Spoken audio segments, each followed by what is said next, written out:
कौन मनोज झा? वही मनोज झा जो फतेह बहादुर सिंह जो सरस्वती पर आपत्तिजनक टिप्पणी करते हैं और उसके पक्ष में खड़े होते हैं। जो भ्रष्टाचारी नेता हो, जो भ्रष्टाचार को बढ़ावा देता हो, जो सजा याफ्ता हो, वही नेता है ना मनोज झा जी का। वो पुख्ता जानकारी है कि ये भ्रष्टाचार किए हैं तो निश्चित रूप से वहाँ ईडी, सीबीआई और आईटी जाएगी। प्रधानमंत्री नरेंद्र मोदी जी ने लाल किला से जब कह रहे थे कि भ्रष्टाचारी की खैर नहीं, भ्रष्टाचारियों का जगह जेल में होगा, तो उस समय से ही कार्रवाई है।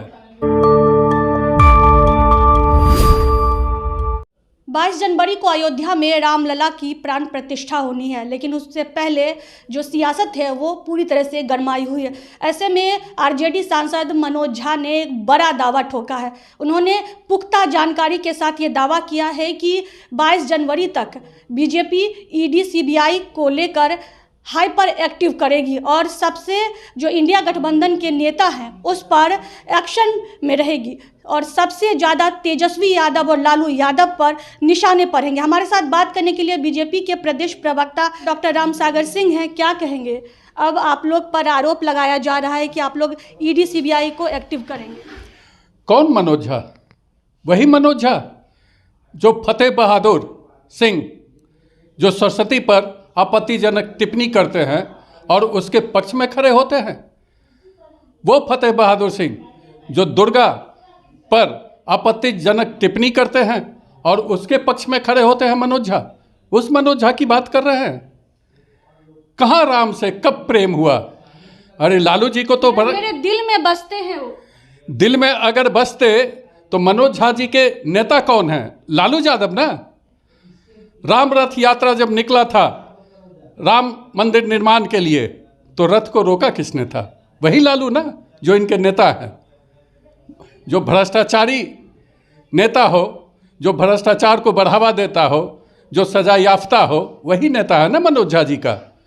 तो मनोज झा जी को तो ईडी, सीबीआई, आईटी ही दिखेगा, दूसरा कुछ नहीं दिखेगा, क्योंकि उनकी राजनीति। बोले पुख्ता जानकारी है आप लोग के अंदर, खामे से भी हमारे कुछ लोग हैं जो जानकारी दिए हैं।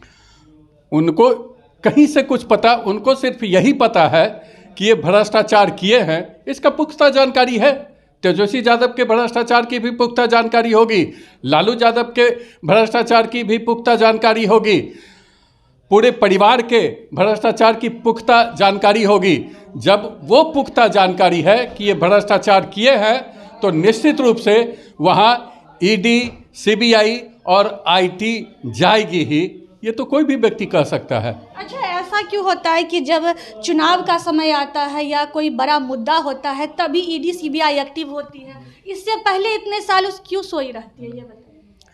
शायद जो लोग ये सवाल करते हैं उनको ये पता नहीं है कि केवल राजनेताओं के घर में ईडी सीबीआई नहीं गई है, सैकड़ों वैसे व्यवसायियों के घर में भी गई है, वैसे अधिकारियों के घर में भी ईडी सीबीआई और आईटी गई है जो भ्रष्टाचार कर रहे हैं। प्रधानमंत्री नरेंद्र मोदी जी ने लाल किला से जब कह रहे थे कि भ्रष्टाचारी की खैर नहीं, भ्रष्टाचारियों का जगह जेल में होगा, तो उस समय से ही कार्रवाई है। चुनाव तो अभी आ रहा है ना। चुनाव के समय ज़्यादा एक्टिव देखने को मिलती है, इसीलिए तो आप लोग पे भी इल्ज़ाम लगाया जाता है। ये कार्रवाई ईडी, आईटी और सीबीआई की कार्रवाई सालों भर होते रहती है, सालों भर होते रहती है। जहाँ जहाँ भी भ्रष्टाचारी होंगे, जो देश के खिलाफ काम करने वाले लोग होंगे, उनके खिलाफ ये कार्रवाई होगी और हर एक जगह होगी। तो हमारे साथ थे बीजेपी के प्रदेश प्रवक्ता डॉक्टर रामसागर सिंह। उन्होंने साफ तौर से कहा है मनोज झा को लेकर। आपने भी सुना, आपकी क्या प्रतिक्रिया इस कमेंट बॉक्स में ज़रूर बताइएगा। बहुत बहुत धन्यवाद।